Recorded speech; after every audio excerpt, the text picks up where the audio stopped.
On this episode of Athletic Training Chat, Greg talks with Julianne Schmidt and Emily Miller of the University of Georgia Concussion Research Laboratory.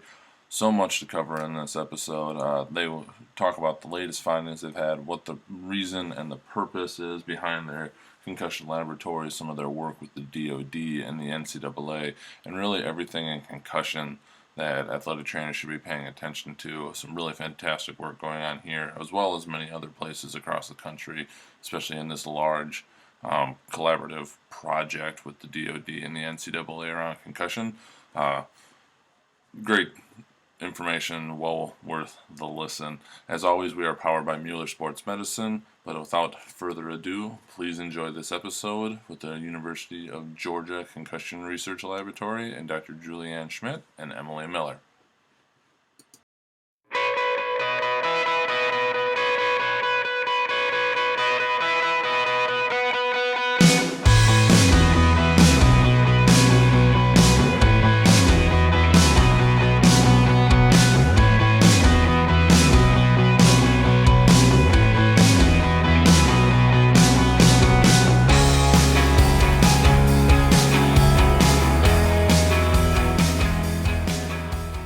All right, welcome to this episode of Athletic Training Chat. We have some interesting guests for you guys today.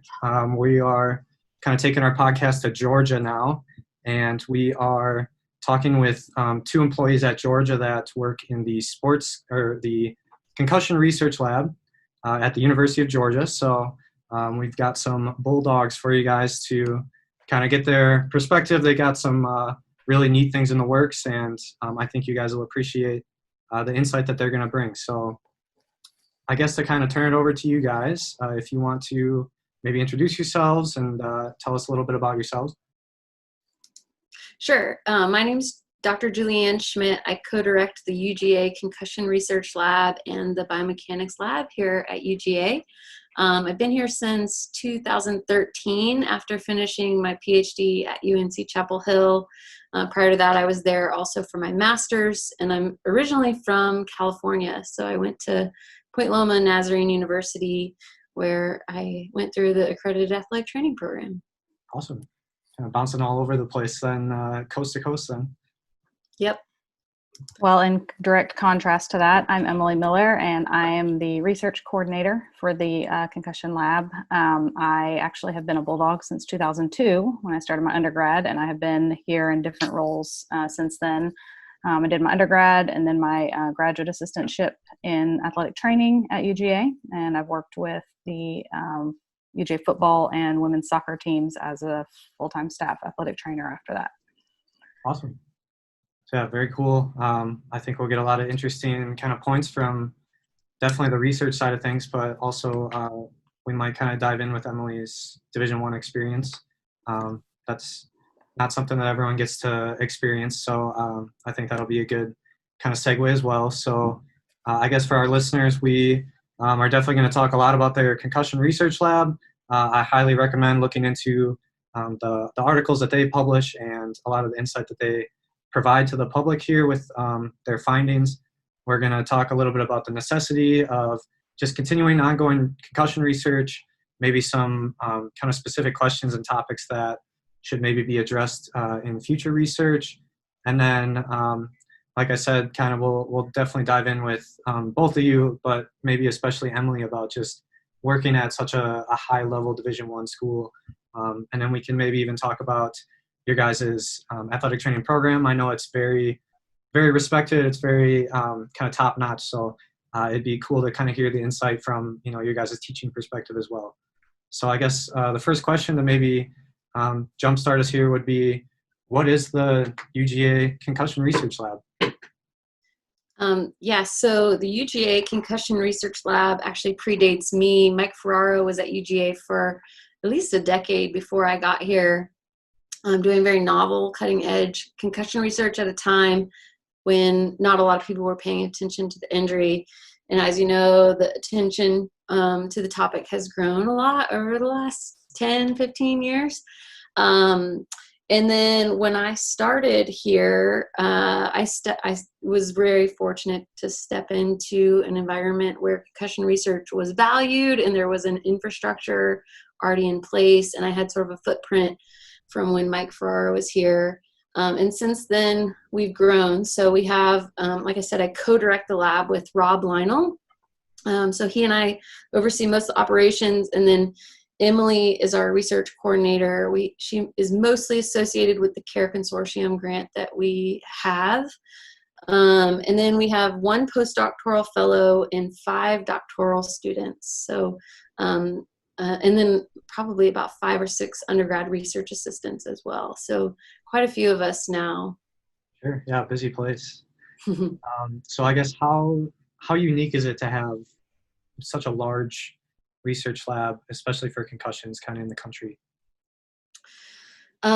It's pretty unique, but I would also say that if you look at the great programs across the country, they are about our size or close to our size, that in order to do this topic justice with all of the unanswered questions around concussion, you have to have a lot of people and a lot of hands. And so I think most programs are probably smaller, but the really great, when you think about really great concussion research programs, they usually have 2 or more faculty contributing to the topic, and then quite a few doctoral students and research coordinators with them. Awesome. Yeah, and I mean, it's obviously very necessary, and I think, we can only take a certain amount of steps with, the minimal help that we've kind of had in the past. And I think that this is, just a great thing you guys have going, and hopefully it continues to grow and you guys can, keep doing your cutting edge research findings and all that. So I guess with your concussion research lab, do you guys work closely with UGA sports, maybe certain sports more than others, or how does that kind of bridge into the athletic side of things? So the way that it works for us, when we got the CARE Consortium grant, I guess in 2014, the way that grant was set up was to streamline the evaluation and concussion kind of process across the sites, basically to help build a large research database for people like Dr. Schmidt to answer research questions about. So what we do at UGA is we baseline test every athlete at the beginning of the consortium. It was every athlete every year for the first 3 years. So that was 400 plus athletes that we baseline tested every year. After the first 3 years, it became just baseline testing new athletes, so new to the team.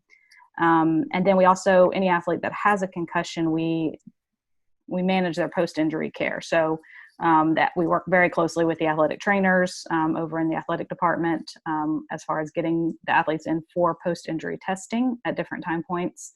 And then, we compile reports to give to them for their clinical management of the athlete. Awesome. We also coordinate their concussion education. So the NCAA requirement that every athlete receives concussion education every year. And so we've built a UGA-specific educational module that they view and counts towards their NCAA-required education component. And that's been kind of another fun element to our work, too. Yeah, wow, that's very, I mean, that's the first time I've heard of you guys, or a school, creating their own kind of educational program.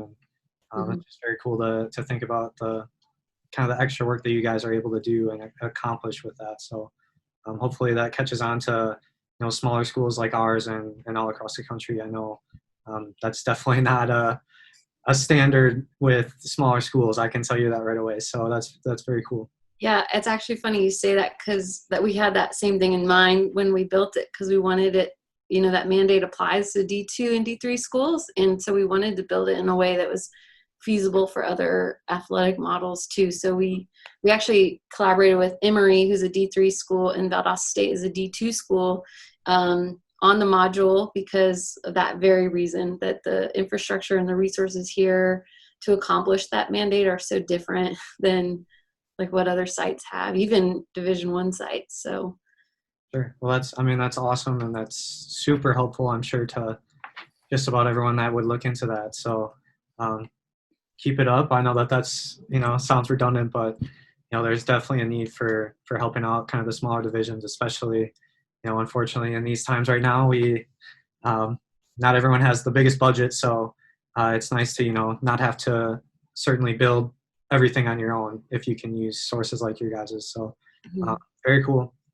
I guess you kind of touched base on this a little bit, but how do the coaches and teams kind of rely on your guys's concussion lab? Do they want you to do specific research kind of with their athletes, or is it more or less just, get them in for baseline and then get them treated if something does happen?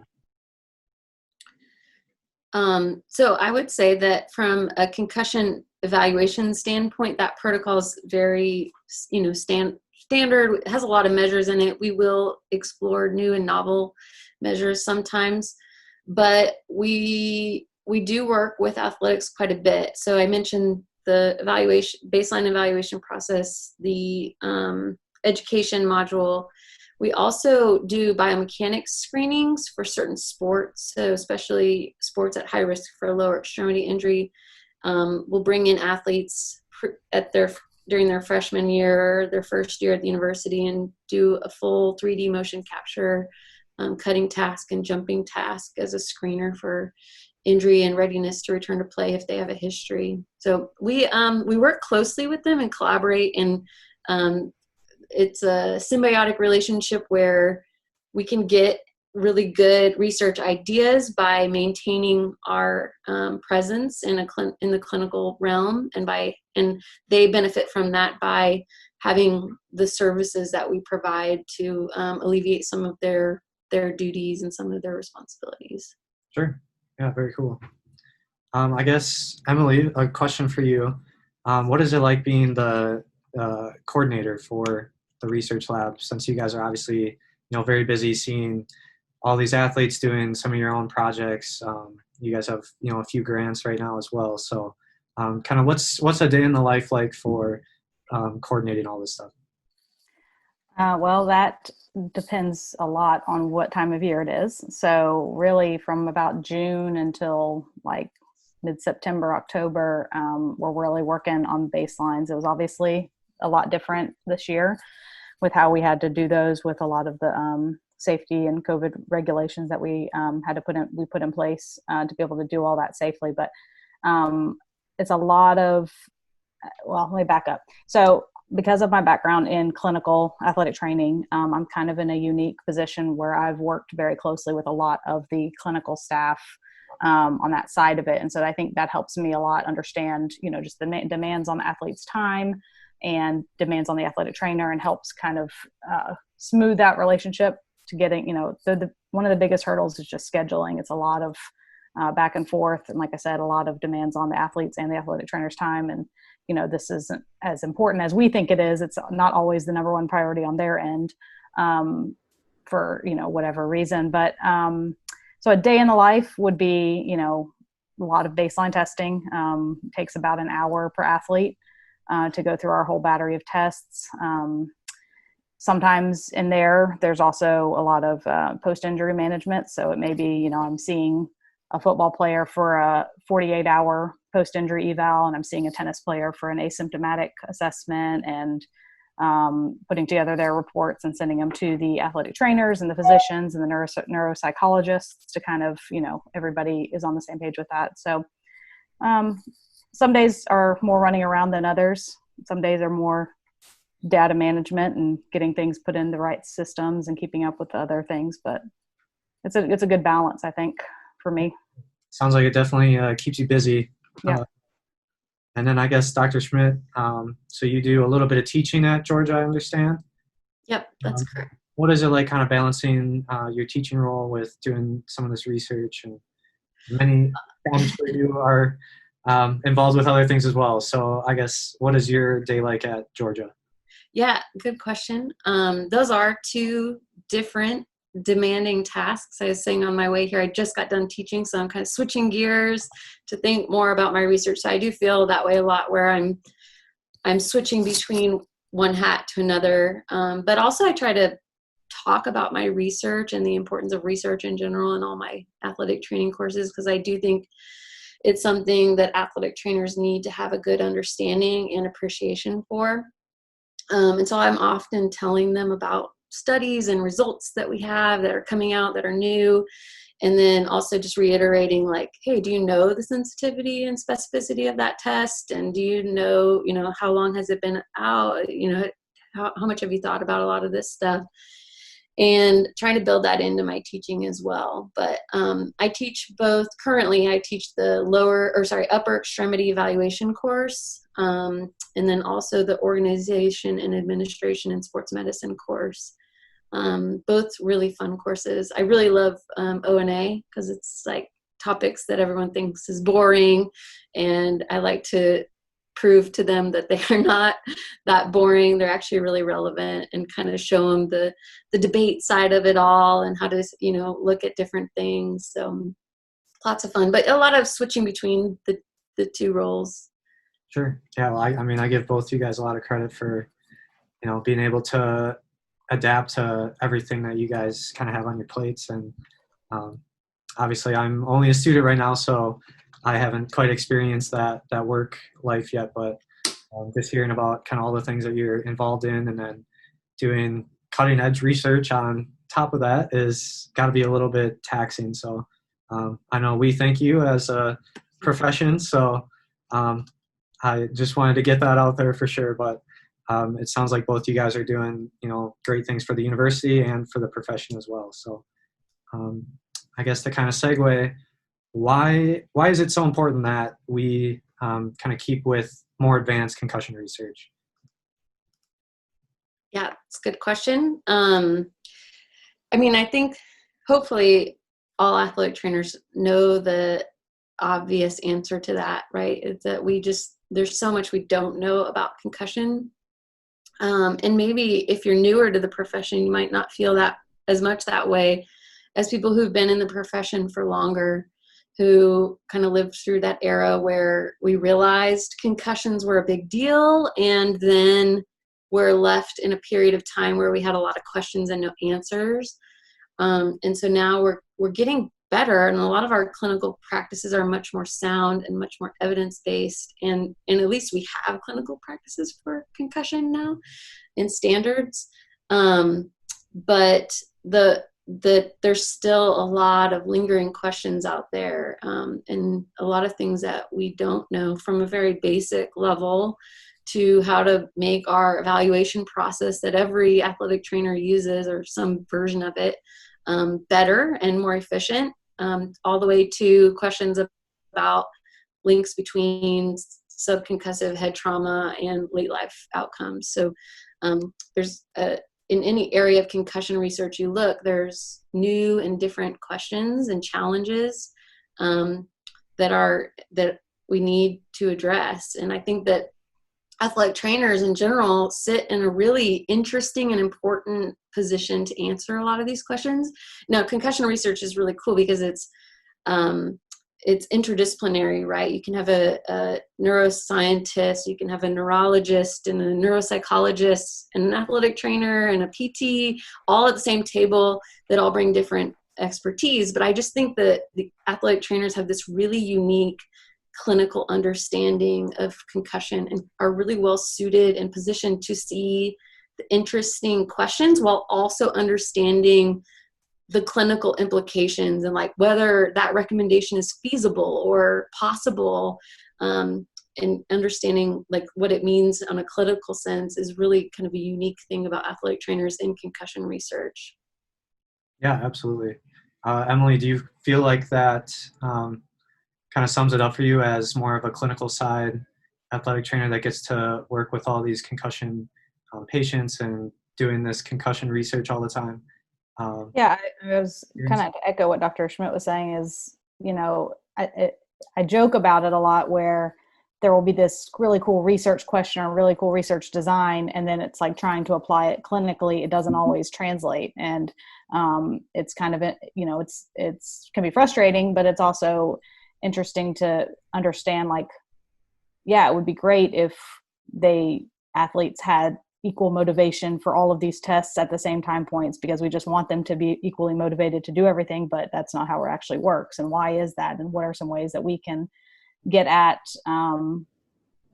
motivating them differently, or, thinking about the way that their brain works, or the way they're, like I said, I go back to demands on their time and things like that. But especially with the education module, I think understanding like a little bit more of like the psychology, like Dr. Schmidt was getting at, of why do athletes report concussions versus not report concussions, and why do they, what are the motivating factors that we can maybe try to address in a different way with that module and stuff, I think is really interesting.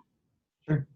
Yeah, definitely interesting. I mean, there's really a lot of room for improvement with concussions, like you guys are saying. It's, I don't want to say behind the curve, but, when you look at orthopedic research compared to kind of this, concussion, mental health, psychological aspects, there's definitely a room for, new questions, new answers. And I think, again, that's just why it's so important to have labs like you guys have, and, great researchers, great questions to answer. You can never have too much of that, in my opinion. So, that's why we definitely appreciate what you guys do, and, a lot of these other concussion research labs. I think it's just it's a great segue into, what we can really build the profession into. So I guess I kind of did a little bit of digging and saw that one of your more recent kind of findings was with car accidents or car crash kind of patients. So you don't necessarily have to talk about that one specifically, but what have kind of been maybe some striking findings, or kind of things that you guys have found in your research that's been like, wow, I'm glad that we found this out and can apply it to so-and-so. Yeah, so I actually think, to me, that is one of the most striking areas of our research has been around post-concussion driving and the safety of it. It, to me, was something not even on people's radar until the last 5 years or so. The driving might even be impaired after a concussion, and there really aren't any recommendations. Like, we have pretty standardized and robust recommendations for when athletes can go back to sport and when they can go back to the classroom. But we need the same thing for when they're ready to drive a car again. And that doesn't just affect the athlete, that affects every single person on the road. So it has broader implications than any of our other recommendations. So that, I think, has been one of the most striking, is that driving, we've seen impaired driving even later on in recovery. And then we followed that up with some surveys to athletes to see how prevalent it was for them to drive after a concussion. And a little over 50% of them said that they didn't refrain from driving at any point, like literally drove home from the event that they got the concussion in. And then, but that decision to drive was mostly hinged around what a healthcare provider told them to do. So the ones that did refrain mostly did so because a healthcare provider told them not to drive. And those that did drive mainly pointed to the fact that they did continue to drive because no healthcare provider told them not to. And so it kind of pointed to that important role that athletic trainers play and all healthcare providers play in making those recommendations, and how important those recommendations are, and just how much our athletes value what we recommend. And then we did a follow-up survey with athletic trainers too, and looked at what their practices were around making driving recommendations. And it pretty closely matched the athletes. It was kind of crazy, actually, that just over half of athletic trainers frequently or regularly make recommendations to their patients not to drive after a concussion. And then beyond that, there's really not a lot of specificity in those recommendations. So not much about how do you gradually return to driving, what accommodations should you make as you make that return, how long should you refrain, and what parts of your clinical exam should you use for determining when an athlete is getting ready to return to drive. So those are all still research questions that we have around that topic, and that's one that I'm really interested in. Rob Lino, who co-direct the lab with, also focuses a lot on musculoskeletal injury risk after a concussion. I think that's one that's been kind of interesting lately, is why do people have an increased risk of musculoskeletal injury after a concussion? What about the concussion puts them at that risk? So that's been an interesting area of emerging research. And then the other one is just what Emily was talking about a second ago, is understanding why and fixing the fact that only 50% of athletes report their concussions. Like if we see 25 concussions in a year, that means really 50 happened. Just 25 people chose not to tell us about it or not to seek out our care. So how do we fix that? And it's a deeper rooted issue than they just don't know the signs and symptoms. And, it's much more cultural, and these subcultures in sport and like masculinity and just all these underlying things that stand in the way or deter athletes from seeking out care for a concussion has been an area where we're trying to make a contribution as well. Sure. I know all that sounds very cutting edge and very necessary. I mean, I read your driving one on your website there, and I was just like, it's something that I've never really crossed my mind before, but obviously that should be something that every athletic trainer can at least recommend after a concussion. So yeah, I highly recommend all of our listeners to check out your guys' page. We'll link it below the podcast here, but just do your research. It's not that hard to read some articles every now and then, and these guys do a good job putting them out for us to read. So I guess that's my take on it, is it's necessary to just read the stuff, and you guys are doing a great job of asking those difficult questions and then trying to figure out an answer. I know that especially regulating driving would be something difficult to maybe piece together, but the more research you have on it, the easier that kind of gets. So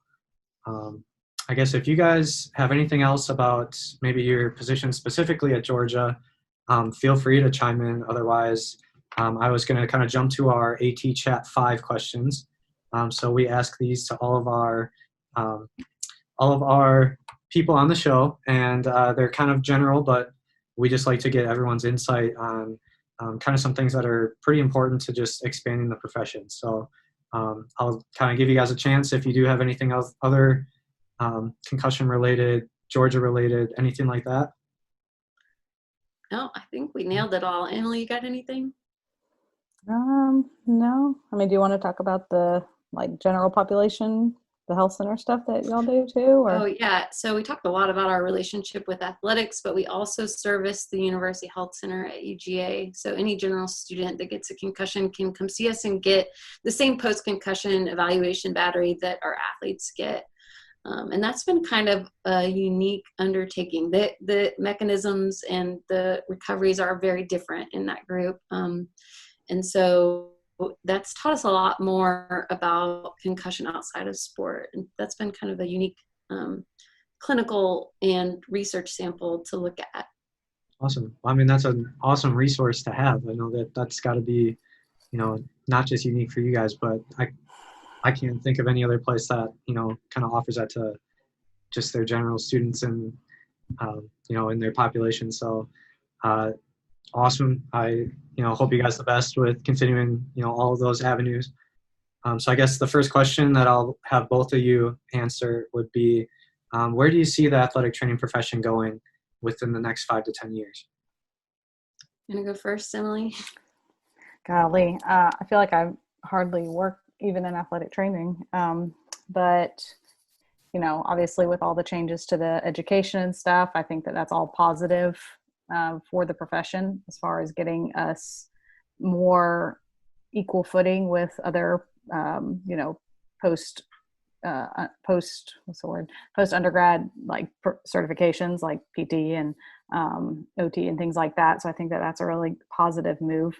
I mean, I haven't been practicing clinically in 6+ years now, so I feel like I'm a little bit out of the loop of some of the professional stuff, but I'm excited to see how that integrates. I think it's going to take obviously a few years to be fully footed, but we'll see where that goes. Sure. Yeah, I think in the next 5 to 10 years is a big question mark with the transition to the master's. I think and I hope it will be a good change for our profession.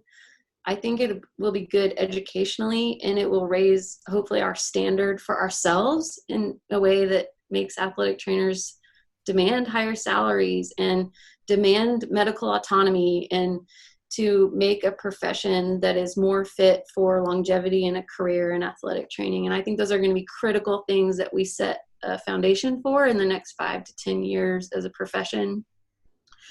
And then from a research standpoint, just to be candid, I have some concerns on how it's going to affect research, because a lot of people, including myself, got their start in research doing a master's thesis, which in a lot of programs is not going to fit in very well. That, amongst all the AT curriculum and everything that an athletic training student has to do, especially at a master's level, how many programs are going to require or at least offer a thesis?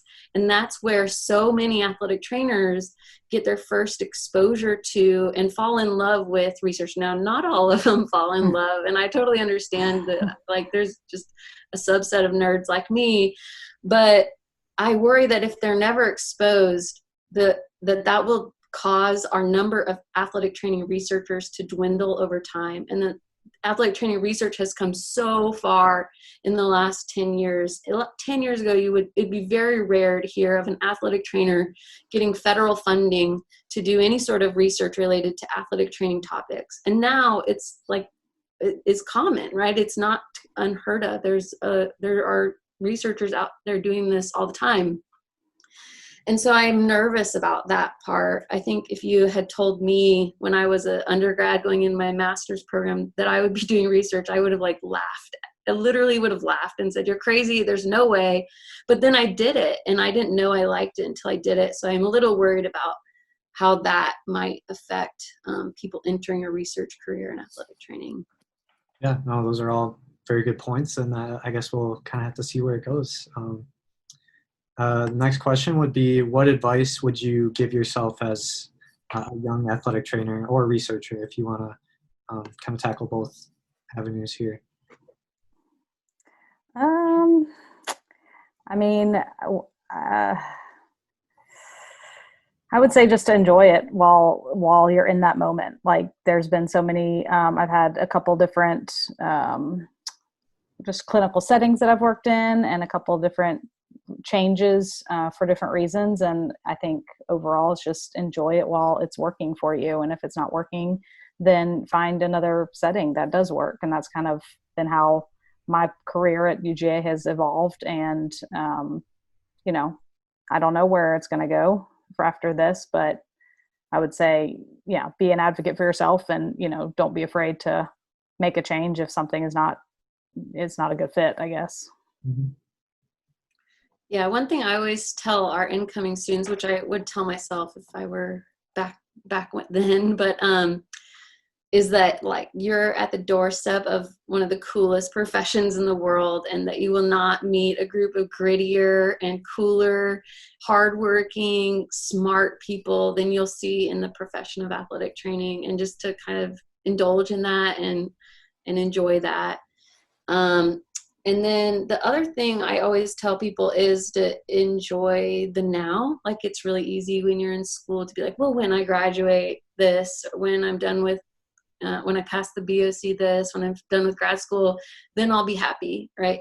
But after those benchmarks will be the next thing. And there's always going to be one more thing to look forward to, or time point to be happy at. And so just, why not look at what you've got now and be happy with where you're at, and to not push it off and wait until X and X happens, to just revel in the moment. Awesome. Well, yeah, great advice from both of you. So thank you. Thank you for that.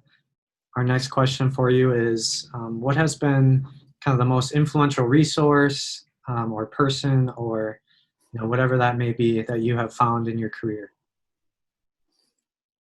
Well, for me, my career has been mostly here at Georgia, and there's been some really fantastic people that I've worked with. Probably the most influential on my career was Ron Corson, who's our head athletic trainer, and he's on every committee and a presence in every athletic training setting that there is. But just as far as longevity in the field and just influential on my personal career path, it would have to be Ron.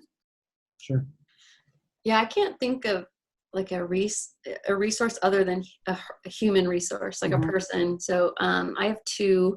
One is Leon Kugler, who was my athletic training program director in undergrad, who has became and has remained one of my best friends. We talk almost weekly, and has just been a really big cheerleader for me in every stage of life, and always made me feel like I could do it, and I was like smarter or better than I had made myself out to be in my mind. And then another one is Kevin Guskowitz, who is my PhD advisor and is now the chancellor at UNC. In terms of leadership and character, he set an amazing example. Kevin has an amazing ability to bring out the best in people and make you want to work harder and do everything to the best of your ability. And that's something that he taught me throughout my time at UNC that I'm really grateful for. And it's been really fun to kind of watch an athletic trainer function in such a highly ranked administrative role. Sure.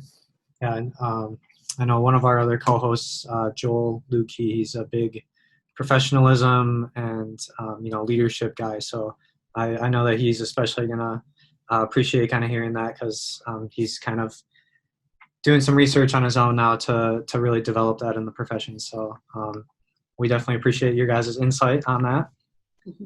Our next one for you is, if you could change or eliminate one thing in the field of athletic training, what would it be? A lot of times people talk about a modality, maybe a common practice that people tend to abide by, a mindset, whatever that may be. I've got one. One that I often cover in my organization administration task is presence as a healthcare provider, and dressing and acting and presenting ourselves in a way that makes it unmistakable that we are healthcare providers. I think that's a mindset that I would encourage in the athletic training profession. It's a bit of a shift. I see some people doing a great job at it and some not as well, but I think it's something that's critical to the long-term success of our profession. When we run out on a field, people should know that those are healthcare providers, and that should be unmistakable. Now, how to distinguish that, there's a lot of different ways, but I think that's one thing, is that professionalism and that look. Sure. Emily, anything? I don't really have one. I mean, I guess a kind of a pet peeve of mine is when people use like incorrect terminology for medical things. That makes me a little crazy. So, especially applicable to concussions now, people, we just got dinged. The old school way to describe concussions, I think, does more harm than good these days. So that's kind of a pet peeve of mine. Call it what it is. Oh, definitely makes sense. And I would definitely agree with you with the, bell rung and dinged and all those kind cobwebs. So yeah, definitely some room for improvement there. I guess our last question for you guys would be, what does being an athletic trainer mean to you?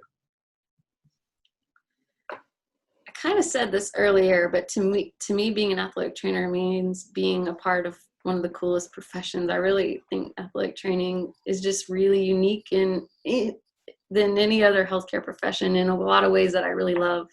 Like, I just really love that grittiness, that resilience, that love for sport and team, and the love for excellence, like in high caliber work that brings a lot of us to performing arts or sport or whatever level. But that's what I love most about athletic training. Awesome. I think for me, what I would say that I kind of miss the most about my clinical practice is knowing your athletes as people, and not, especially like with D1 athletics, like we talked about, it's, a lot of times the athletes they're just a number, or they're just a name, or they're just a stat line. And I really miss knowing them as people and knowing their quirks and knowing what they're going to need, anticipating, medical things that they're going to need, or knowing how to make them the best on the field that they can be. And that's something that was probably my favorite part of my time clinically, was being able to be a part of something bigger, like Julianne was saying, and being the person that they looked to kind of help them get to where it is, whether it's rehab or knowing when they're going to lose their mouthpiece and need a new one, or just little things like that. That was really a fun time for me. Awesome. I know we definitely appreciate your guys' insight, and for just taking the time to sit down and talk.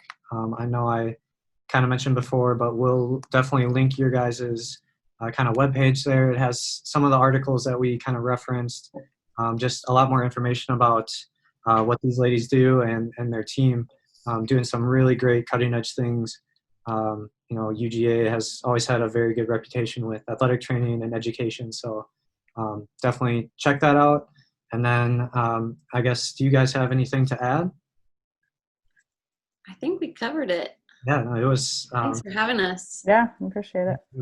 Definitely appreciate your guys' answers, and hopefully our audience does too. But you guys definitely answered some good questions. So thank you very much for your time, and we definitely appreciate it here.